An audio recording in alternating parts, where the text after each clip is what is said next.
इसको यहाँ पे रखो ना, ध्यान रखना पवन सिंह नाम है मेरा। जा दिन सनकनी तो फिर दिक्कत हो जाएगी। पंकज सिंह के दीदी पूछा के सारी भैया के। भोजपुरी सिनेमा में बहुत ही ज़्यादा अश्लील और बेहुदे गाने बनते जा रहे हैं। जी हाँ दोस्तों, पावर स्टार पवन सिंह और खेसारी लाल यादव के सपोर्टर एक दूसरे को सपोर्ट करने के चक्कर में एक से बढ़कर एक अश्लील गाने लाते जा रहे हैं। खेसारी के सपोर्टर पवन सिंह के खिलाफ गाना ले आते हैं, पवन सिंह के सपोर्टर खेसारी के खिलाफ गाना ले आते हैं। तो ये कहाँ तक सही है? आपको क्या लगता है, इससे आपसी रंजिश और अश्लीलता भोजपुरी समाज से जा पाएगी?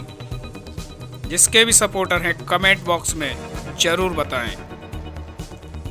और चैनल पर पहली बार आए तो वीडियो को लाइक और चैनल को सब्सक्राइब करना ना भूलें। यहाँ हम आपके लिए लेकर आते हैं भोजपुरी सिनेमा से जुड़ी हुई लेटेस्ट न्यूज़। जी हाँ दोस्तों, ज़रूर बताएं जिसके भी सपोर्टर हो। धन्यवाद।